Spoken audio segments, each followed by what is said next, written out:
Barakatah Yahushai, Barakatah Yahweh, Barakatah Yahushai. Call Halayim Yahweh, Bahashim Yahushai, Bahashim Arachakodash. Double honors to the apostle, elders, the great millstone, towards the truth. Honor the salutations to the elect, to the men that died doing the work, Yahweh, Bahashim Yahushai, double honors to our apostle, elders, the great millstone, towards the truth.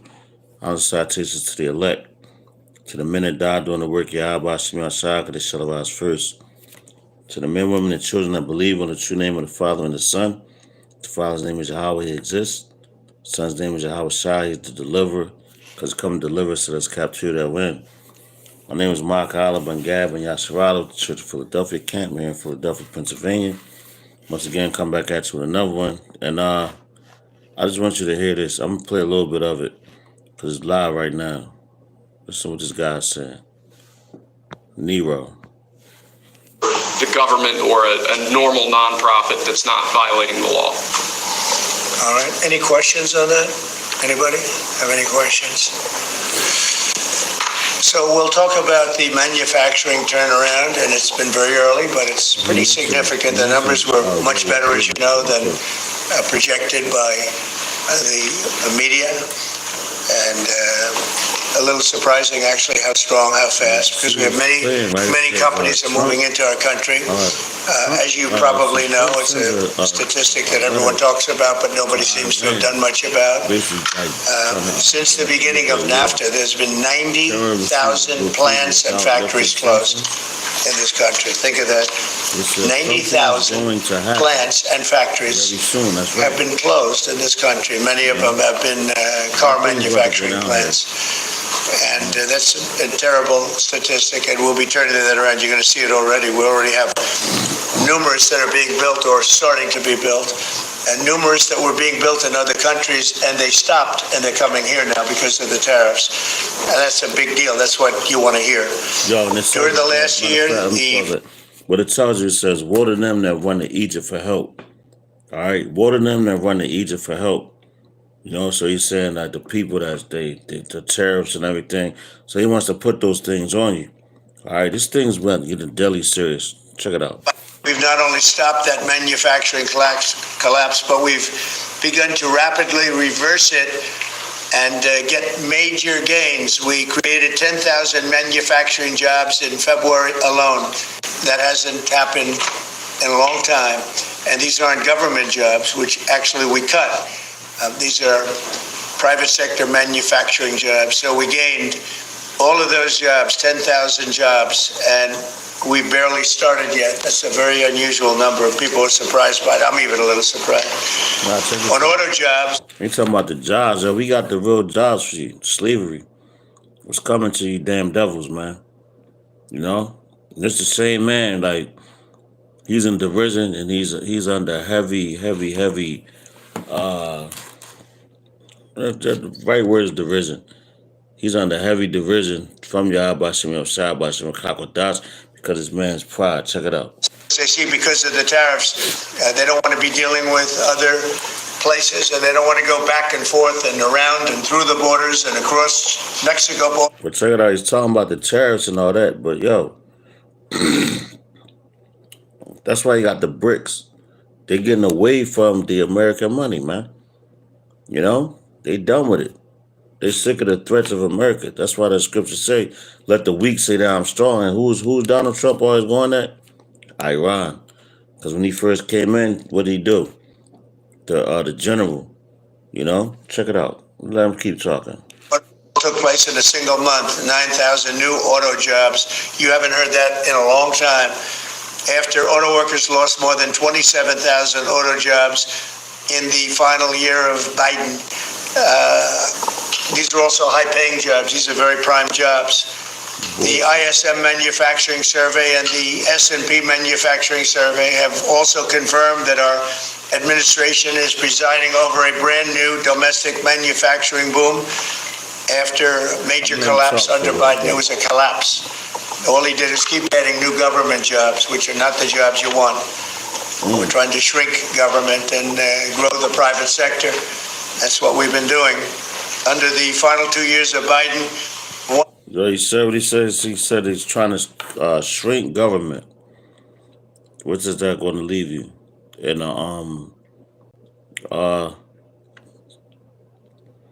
they're trying to shrink government because that goes into the dictatorship. But which they are a dictatorship. They want to control everything. And he's talking about this RFID thing, all right, which is in Revelations 13 and 16. But I just want you to hear this devil. Salaka, let him play. Foreign-born workers. This is the This is months. live right now. Employment for native-born workers went up by 284,000, while foreign-born workers went down by 87,000. Now, you've heard the same stat where foreign workers were taking up all the jobs or almost all the jobs. In some cases, literally all of the jobs. And now, lucky for you, I've partnered with Blue Chew to bring you 1 month completely free. Blue Chew is a telehealth service that provides easy and affordable. well, foreign-born workers went down by 87,000. First time that's happened in a long time. So these are incredible numbers, and they're... And that's what I was about to say. That's crazy, because Esau always dealt with numbers. And matter of fact, scriptures tell you, like, that was one sin Malak Dawah did when you're not supposed to measure the children of the sand or whatever. You trying to do too much. But Esau wants to be accountable, or not even accountable, but he wants to be on top of all the numbers, and that's the one word he mentioned. All right, well, hold on, let's keep going.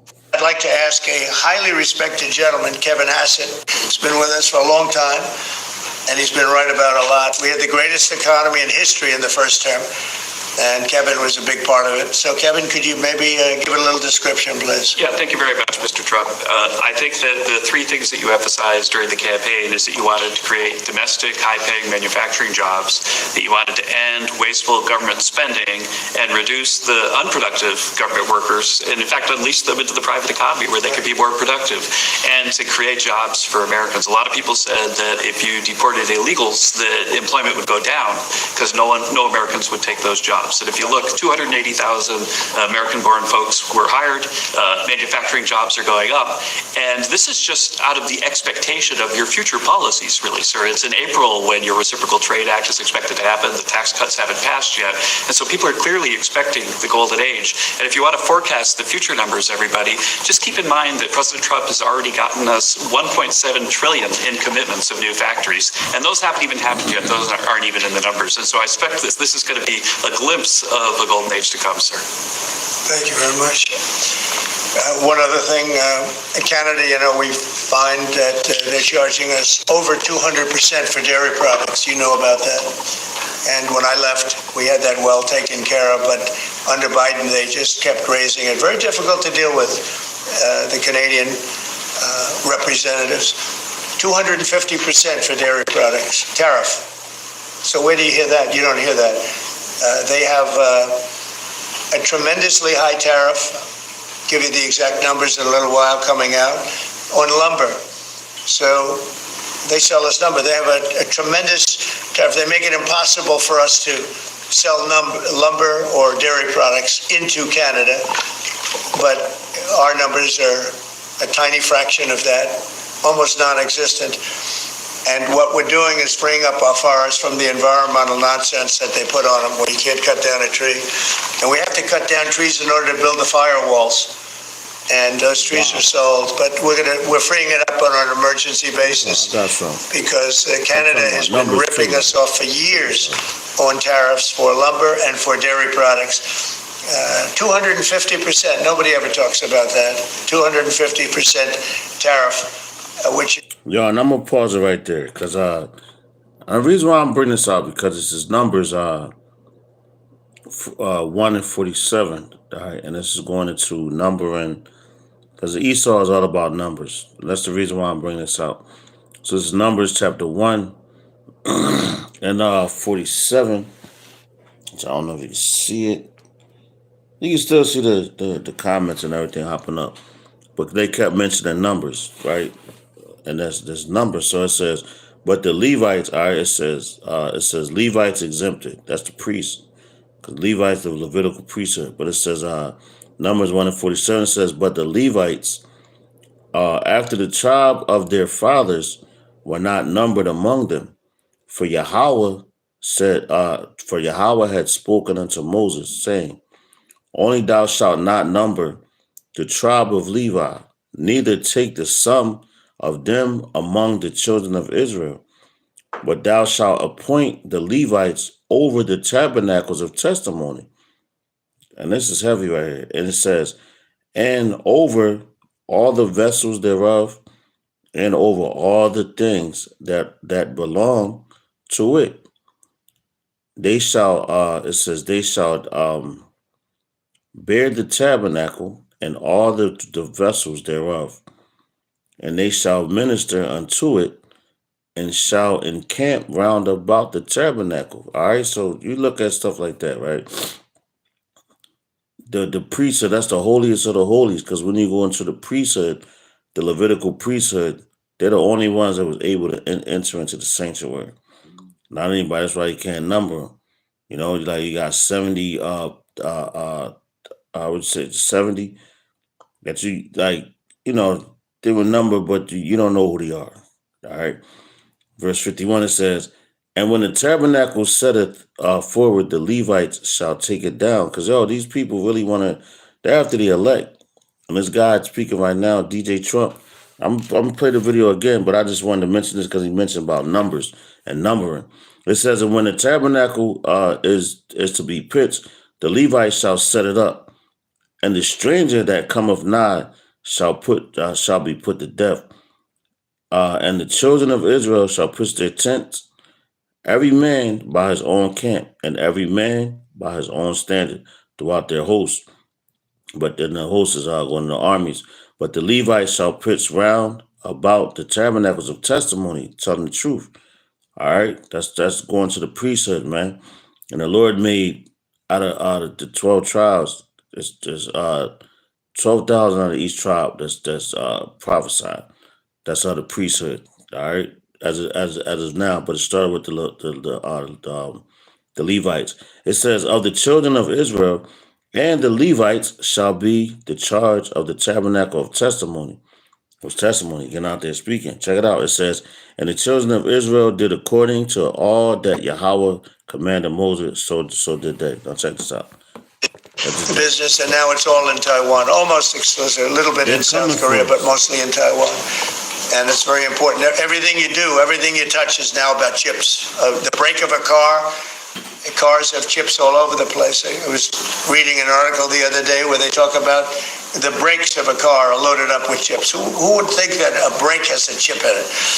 But it's all about chips. So that was a big thing. And they'll be investing hundreds of millions of dollars in this country, and we'll be taking back a big portion of that industry. We have others coming in too.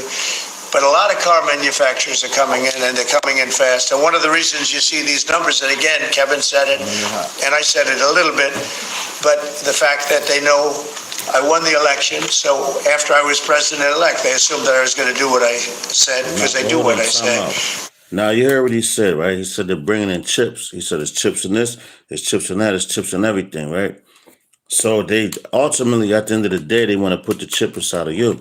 Revelations chapter 13 and 16. You got Revelations the 14th chapter as well. All right. So this thing is moving fast. And he said at the beginning, man, that he was going to do that, man. You know? He said, and going back to Joe Biden, which going 2008 with Trump. I mean, not Trump, forgive me. Slip of the tongue, but going back into 2008 with Obama. All right. They never change their agenda, And he keeps mentioning chip. What does it says in Revelation 13 and 16, man? All right, check this out. Keep listening. And we don't even want it. We want the education to be given by the states. It'll be much better. It'll move us to the top of the list from the bottom of the list, and actually save us money. But it's too important to even talk about them. It'll save us a lot of money.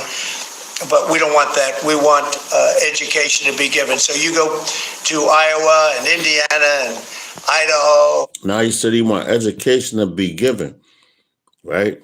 The education that's being given is what the men of the Lord are doing out here on the highways and hedges, man. All right? That's the real education. That's the real word. That's the real doctrine. But what they want you to do, they want you to sell out. Because they're trying to, it's called reprogramming sinners. All right? That's what they have. You know? Uh, Matter of fact, hold on. Uh, Hold up.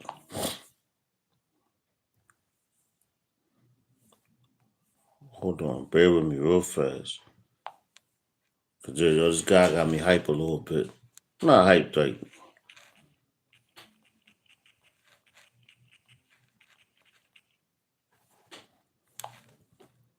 Okay, here we go.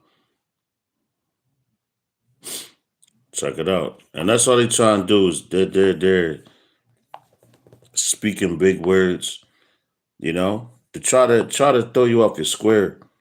That's why you gotta stay on point, man. You gotta stay on point. This is Revelation chapter 3, verse 11. Wow. Message to the church, message to Philadelphia. I'm gonna just go right to the point. Revelation 3 and 11, it says, Behold, I'll come quickly. Hold that fast which thou hast, that no man take thy crown. All right. So no man take thy crown, meaning like whatever this man is saying, yo, his message is for the 2/3, man. The ones that's not gonna like they really still stuck here. All right. They're stuck here, man. No man take your crown, man.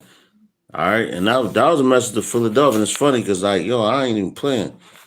Starting at verse 7. Look at it. You can see it. The headliner.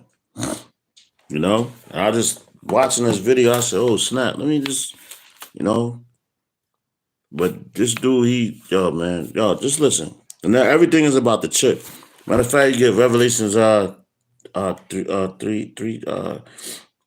because that's what he's talking about. But hold on, let's play it again. Let's play some more. The last number of years, it's been, it's hard to believe. 90,000, think of what 90,000 is, 90,000 plants and factories are gone. We're going to bring back many of those plants and factories. Yo, cause they think they're going to bring back the things, you know, they think that they're going to bring back the unsown, or the places that the Lord is about to unsow, you know. This dude is delusional, and the Lord has him in a trick bag because of his pride, man. You know, this is all a part of prophecy, man. You know, what the Lord is doing. The destruction is coming, but he does not want it. Like, let's keep watching. The government will pay you up to $3,822 per month if you are over the age of 49. And I'm going to show. We don't want that. We want it made here. But there'll always be some modifications. I mean, if you have a wall in front of you, sometimes you have to go around the wall instead of through it. But I think very little. On occasion, if we can do something, we want to help companies. We want to help companies create jobs. So I could have left that, and you wouldn't have had a minor change. Instead, I was asked by the real majors, the big majors, if they could do this, and I said, yeah, I'll do it. I want you to produce a lot of jobs. That's why he had numerous of the people. That's why he had that meeting with Bill Gates. You know, he had that meeting with Bill Gates, and Bill Gates is all a part of the agenda of the elites of this society, you know, to bring down Israel. All right. To furthermore keep you here. And they're searching for the elect, man. That's what it's about. All right, let's keep going, man. And I have a lot of respect for those people. But Sean Fain, who I don't know, but wasn't a supporter, although the other workers were big supporters. I watched him last night, and he said Donald Trump is absolutely right on tariffs. He said what he's doing on tariffs is an incredible thing. And it's about time somebody had the guts to do it, because we're going to save auto manufacturing. And I said to people when I was campaigning, you're going to have so many auto jobs, you're not going to believe what's going to happen. We're going to load up Michigan. I won the state of Michigan, as you know. And part of the reason I won it was I got a lot of auto workers that voted for me, Detroit, etc. But I think people are going to be very surprised. Yes. Thank you, Mr. President. You mentioned in your remarks chips manufacturing, how a significant percentage is now in Taiwan. You also mentioned it in your address to Congress, and you called on Congress to overturn the CHIPS Act, which had bipartisan support in the last Congress. Why would you like to see this particular law overturned, Mr. President? Because it's hundreds of billions of dollars and it's just a waste of money. Now, some people have already taken the money and used it. Actually, it's very hard to qualify because they go by race, they go by gender, they go by all sorts of things. Nobody's ever seen anything like it. You won't be able to find those people. So I don't even think anybody can qualify. They have so many different categories in order to qualify.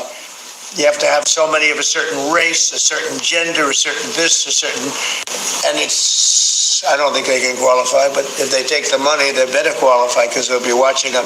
But it's a tremendous waste of money. I didn't give the greatest chip company in the world, one of the greatest companies, I didn't give them 10 cents.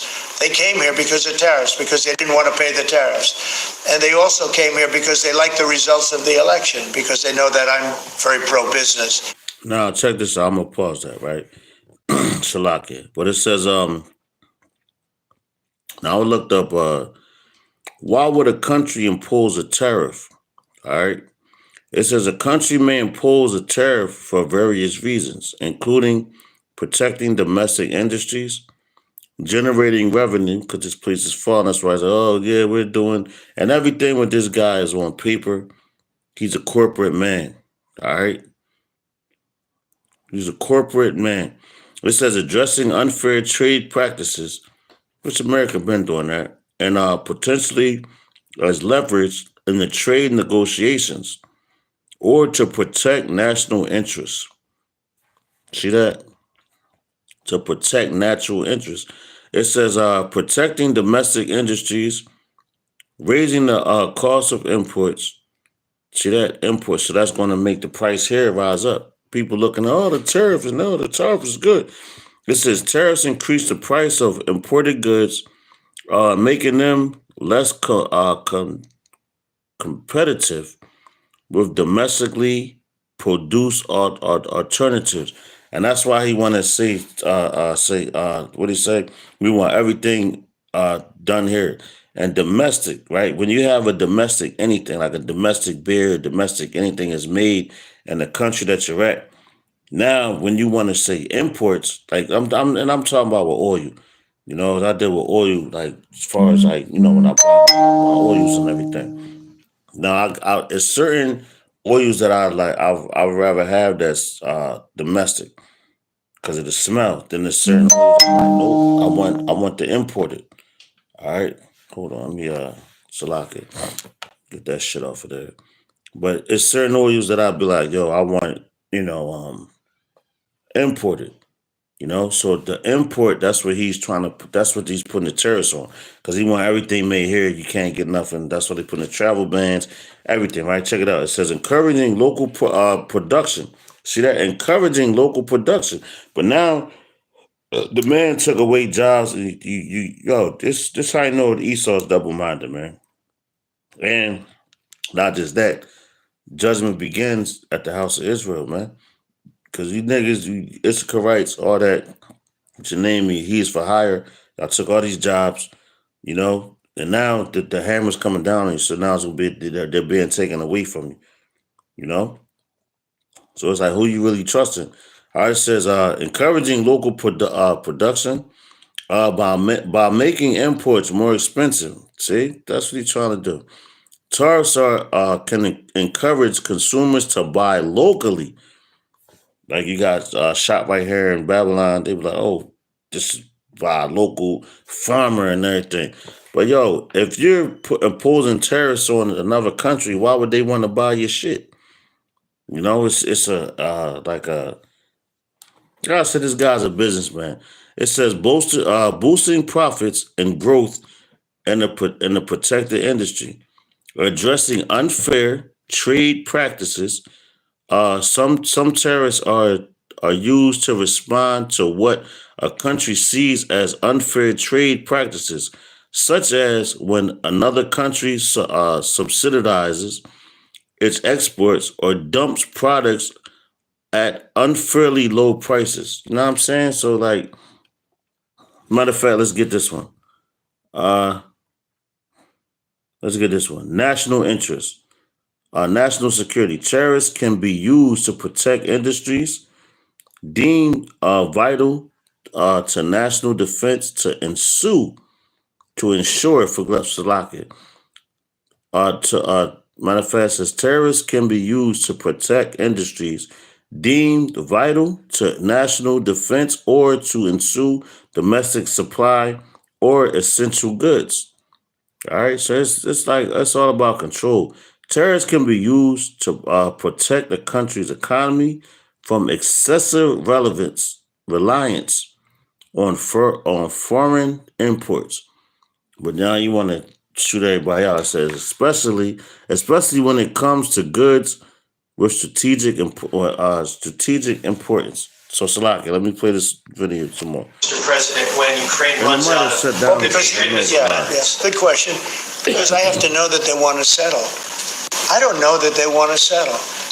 If they don't want to settle, we're out of there. Because we want them to settle. And I'm doing it to stop debt. More important than anything else. Secondary. So he's saying he doing it like he's a bully, man. This guy is a bully. He's a fucking tyrant. If we don't do it, we're out of here. No, that's why all these other countries, that's where you got the BRICS. And they're looking at you like, man, listen. What's that? Joy, let the weak say that I'm strong. You know, roughly paraphrasing. Let the weak say that I'm strong. But this guy got so much pride on him, he can't even see that his kingdom is falling. But check it out. Let's keep going. Iranians will negotiate with you, and is Israel on board with this outreach? Yeah, I saw the hostages the other day. They came in, people that were not young, some young and some older, much older. And they gave, it was hard for them to do it actually. They gave statements as to what happened. I was asking, what happened? How was it? I said, did you see anybody in there that was kind to like... Yo, he asked him what happened. Yo, who the hell? Because, yo, he said hostages. This, like, yo, man, this dude, yo, just keep going, man. They were, like, kind. I was shocked. The answer was nobody. There was nobody. Just the opposite. They'd be slapped and punched. One man broke his ribs. He couldn't breathe for a month. It was brutal. I was so surprised. Could you think there'd be a couple of people that would be kind, that would say, you're going to be okay, but they had none of that. It's pretty amazing. Brian? Thank you. Yo, what he said, yo, his mouth is condemning himself for his own people. He's a mouthpiece of his own people, man. All right?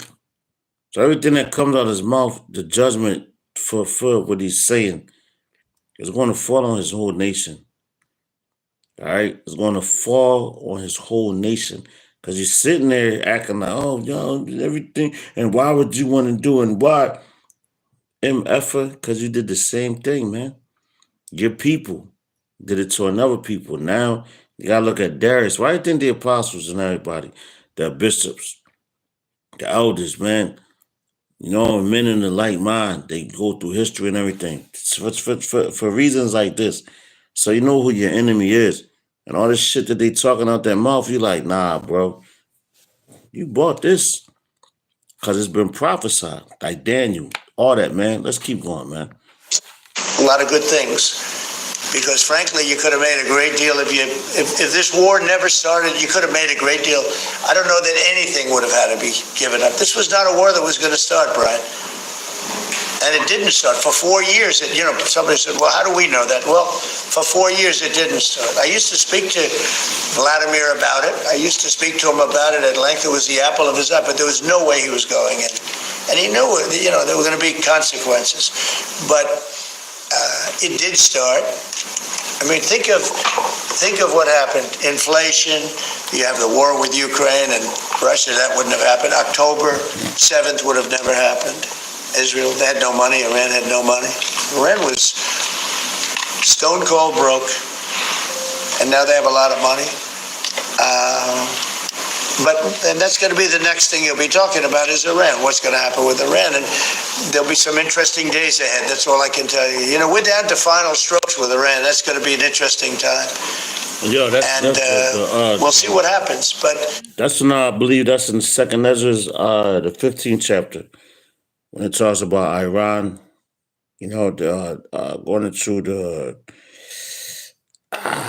let's see, Palestinians, if I'm not mistaken, they're going to remember their ways, the dragons of Arabia.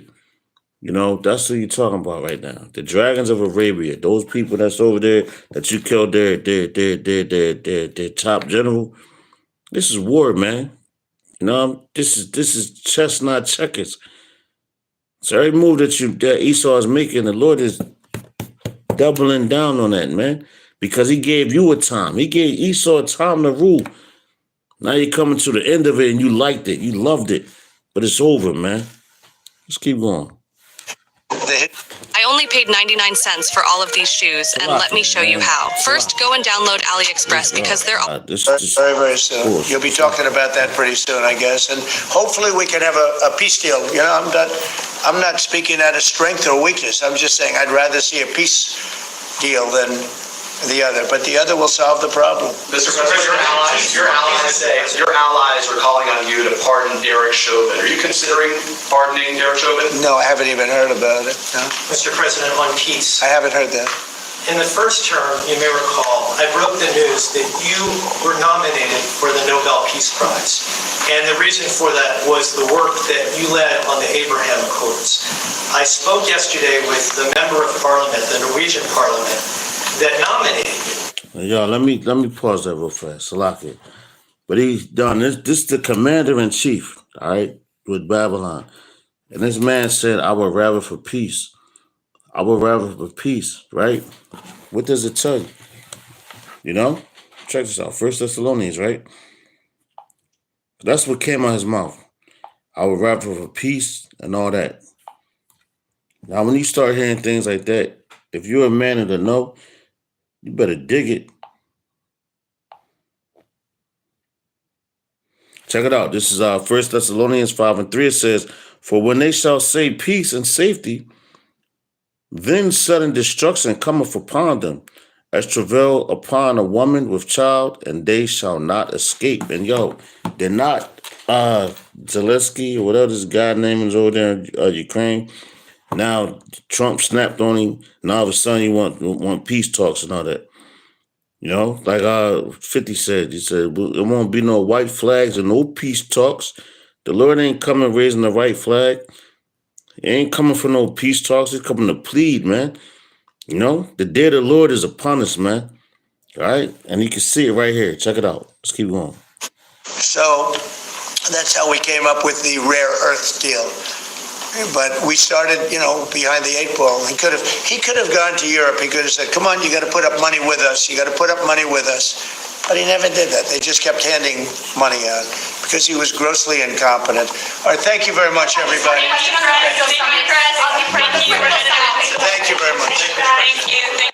Terrorist organizations or otherwise law-breaking activities. Hey, so man, this executive order will direct your Department of Education and Department of the Treasury I got up out of there.